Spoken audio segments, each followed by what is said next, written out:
All right, welcome back to the channel. My name is Roel Roberts, and I'm in week 3, going to week 4 of my Achilles tendon rupture. So I've had some good news. I know it's been a little bit of a while since I've kept you up on what's been going on. So I am officially out of the cast. I'll show you here, but now I'm in an air boot. As you see that, I have the cast on, the air boot. A lot better, feel a lot better myself. As you can see, I'm wearing a little bit of a compression sock as well. It just kind of helps with the moisture and when you're moving around during the day. Um, Definitely, I have to keep the air boot on most of the time. Even when I sleep, I do keep it on. Um, Only times I take it off is when I'm taking a shower or when I'm doing the required rehabilitating exercise that I need to do. So what I usually like to do is if I'm sitting somewhere for a while, like on a couch, like I am right now, I'll maybe ice it, and then I'll put like a warm towel or a warm kind of like warm pack on it. So just doing heating and cooling, just to kind of bring the swelling down. As I found out with the amount of pressure that I had with not moving my foot and not having circulation, my foot would get swollen. So actually, the swelling has went down. It's almost the same size as my regular foot now, just in a few areas, still a little bit swollen. But when I look at the back where my tendon is, I can see my Achilles tendon from the bottom, which looks strong. I think it was more of a high tear. So this brings me into the process that I'm going to do. So after the 2 weeks, I went back to the hospital, which I found out you're not supposed to do. I was supposed to be contacted by my specialist, which is the ortho doctor, but I haven't heard back from them yet at that point. So I went straight back to the hospital. They took me out of the cast, and they made a kind of like makeshift splint because they didn't want to put me in the air boot, and I didn't have a heel wedge yet. So what we did was he just put me into like a kind of like a wrap or tensor band kind of splint.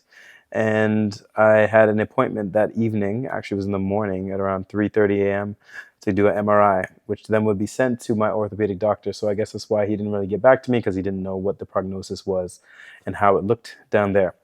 So after doing the MRI, which is like you go into as you know, the tube, a big machine, you're in there and you can't move for about 15 minutes. Um, Quite interesting. But yeah, I went in there, did the MRI.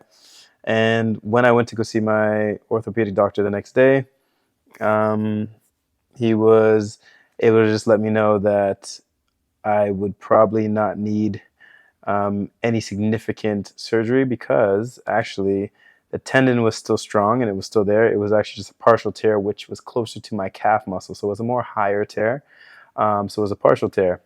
So good news is he said that I didn't have to do surgery. So I'm going the non-surgical route, because if he did do the surgery, there's other complications that could happen, especially since it's so close to the muscle, where then they'd have to really dig in and deteriorate some of the muscle. So it's probably best that he doesn't do it. So he said to go the non-surgical route.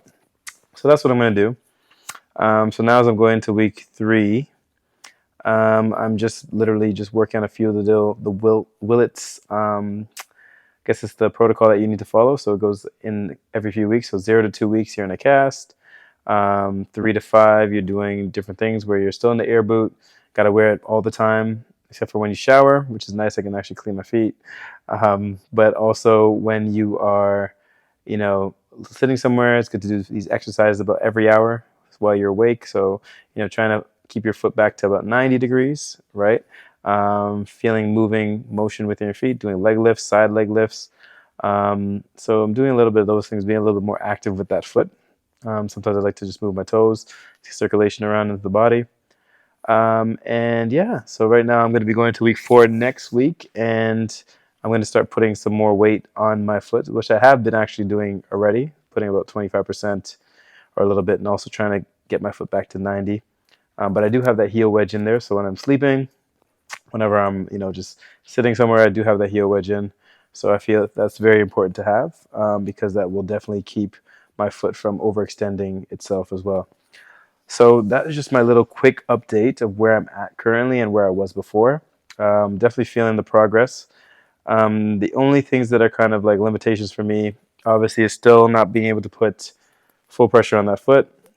I got to remind myself to always wear the boot, because sometimes I get comfortable not wearing it, and then I forget. I'm like, oh shoot, I got to put it on. And the last one would be probably just, still using crutches. So as you see, my crutches are right there. I'm still using crutches right now. and that's still kind of like annoying. Once I can walk fully on my feet, I think I'll feel a lot much better about the process. So I'm aiming to come back probably by end of September. So in another month, I'm hoping to be at least like, walking on my feet, don't need the crutches, and be a little bit more mobile. I'm getting more into back into the gym, what I do miss a lot. I still been doing like some workouts here and there, but it's not the same. Um, you can't do the lower body workouts that you like to do. Even some of the upper bodies, even if I'm trying to stand and do things, I usually typically do